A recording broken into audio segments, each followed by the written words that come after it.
It's not very often where we see silver buck the trend and make a move in the opposite direction of almost everything else.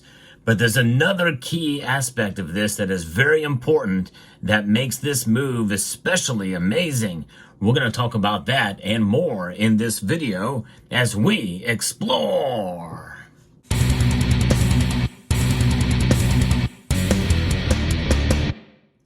Yes, silver indeed is on fire today. Now, it's not up dramatically, but it was earlier in the day.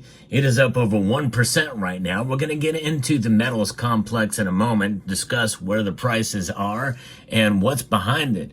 But when the prices dip, and they will, and most assuredly, we can count on that.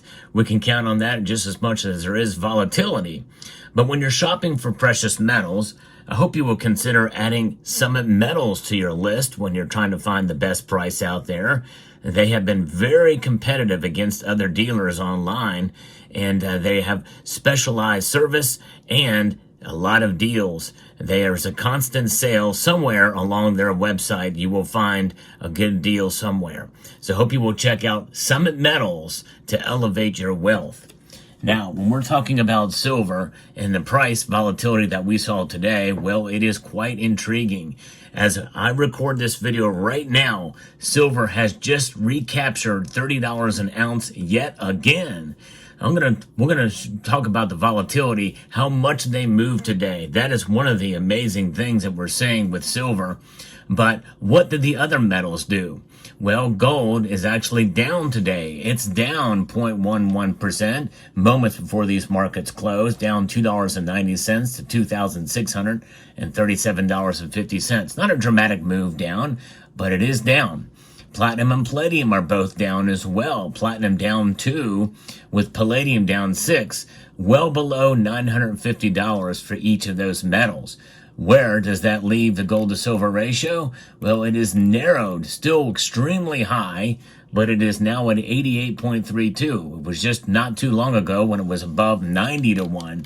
So today's move is a step in the right direction. Now, what could be behind this move in the price? Well, for some insight on this, we're going to be referencing a piece here from FX Empire, but also have some of my own feelings on this as well, as silver has now broken above the 200-day moving average, which was $29.85, and now it's sitting at $30, and that is really a key number here. If we can hold on to $30 for a while before a move to the upside, I think that will cement its standing and maybe send us into a continual move in the upwards direction.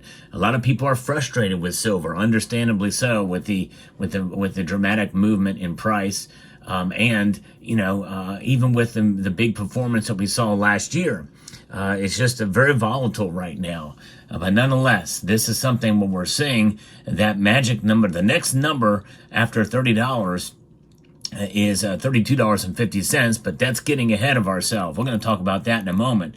But silver prices climbed on Monday, January the 6th, breaking above the 200-day moving average at $29.85, signaling potential for further gains. That's what is the thing here, looking at with a technical analysis, that we could see further gains from here.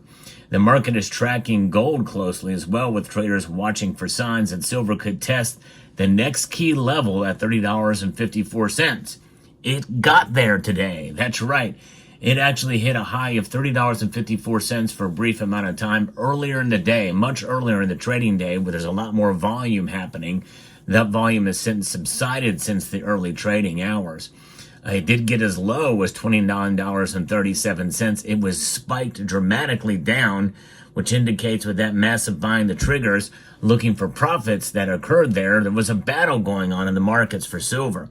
That battle waged itself to the point where it has probably some people wondering if that's the price suppression in action in real time with some high frequency trades and the like. I don't know. There could be some of that going on.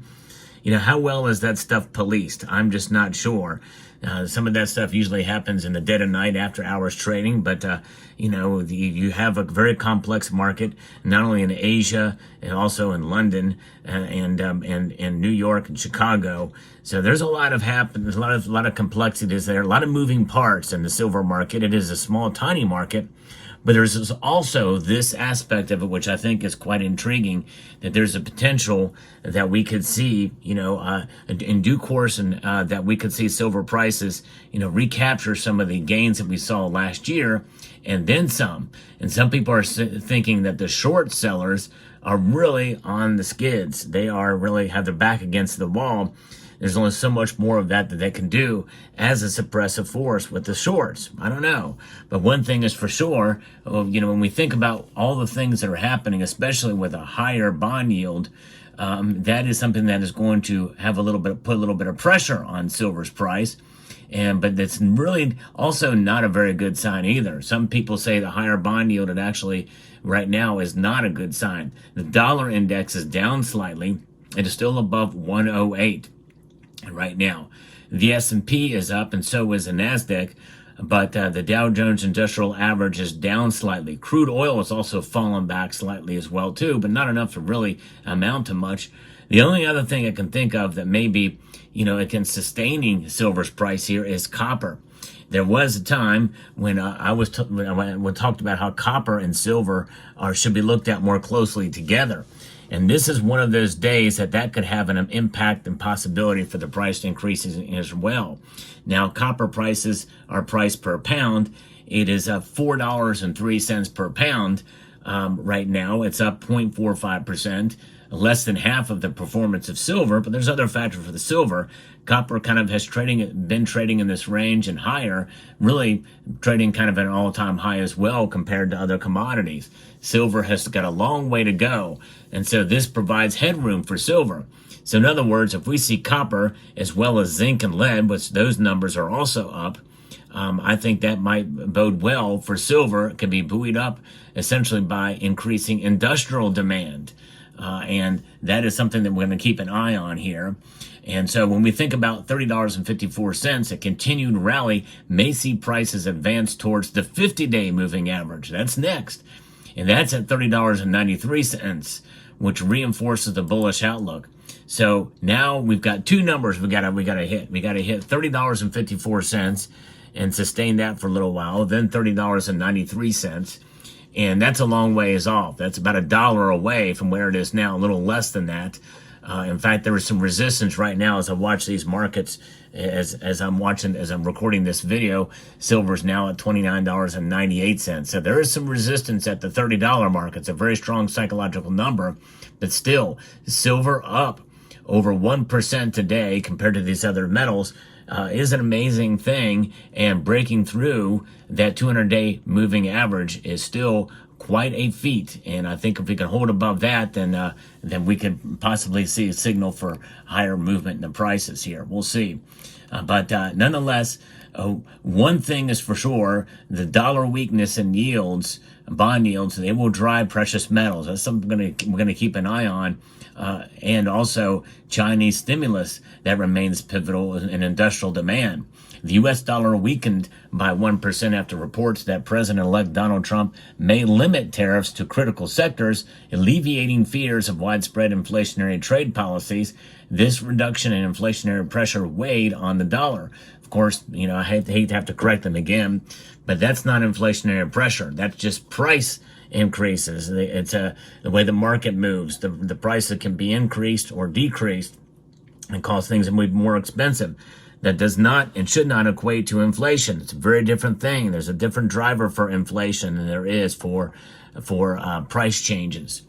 Rising treasury yields with the 10-year yield hovering near 4.63 present a challenge. Persistent high yields diminish the appeal of non-yielding assets like silver, potentially limiting upward price movement unless economic data signals softening conditions. That's a natural market force bringing the price down, as well as the strength of the dollar. And of course, you wonder, why is the dollar so strong, but yet its purchasing power is weak? Well, there's a difference between the two, because the strength of the dollar is in comparison to other currencies that are out there. And those other currencies ain't doing too hot compared to the dollar. It is the cleanest of the dirty shirts in the laundry pile. And that is the difference between the dollar strength and the dollar's purchasing power. Now, one other thing we need to look at is the Chinese stimulus. That is something that is occurring now. People think that a round of quantitative easing very well could stimulate the Chinese economy and really excite industrial demand. Silver's industrial demand continues to play a crucial role in price direction. Market participants are closely monitoring any signs of economic stimulus from China, as increased infrastructure and green energy projects could bolster physical silver demand. Industrial consumption remains a critical driver for silver prices, potentially offsetting pressure from rising yields. So those are the things we're going to watch. Silver's performance this week will depend on its ability to sustain levels above $29.85. If that support holds, traders are likely to target that next $30.54, with potential upside towards $30.93.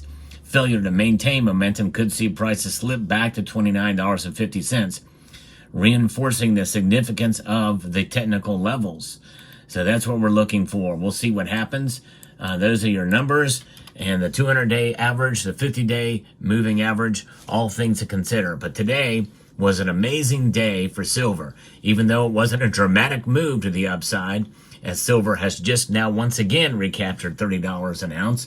It is still an amazing day because all those other metals are down and it just broke through the 200-day moving average. Let me know what your thoughts are on this video. What I like to do here is give you the latest news in the world of precious metals, as well as analysis and insights. So if you enjoy what I do here, I hope you will consider subscribing to the channel if you haven't done so already. In fact, if you subscribe based off of this video, let me know in the comment section below. I always welcome new subscribers and appreciate you. I'm trying to get 100,000 subscribers by the end of the year. It's going to be a very, very tough thing to do, but I'm going to work my best to try to make it happen. But I'm going to need your help to watch the videos and engage with the content. So thank you all again. A multitude of gratitude. I want to encourage you to please rate, share, comment, and subscribe.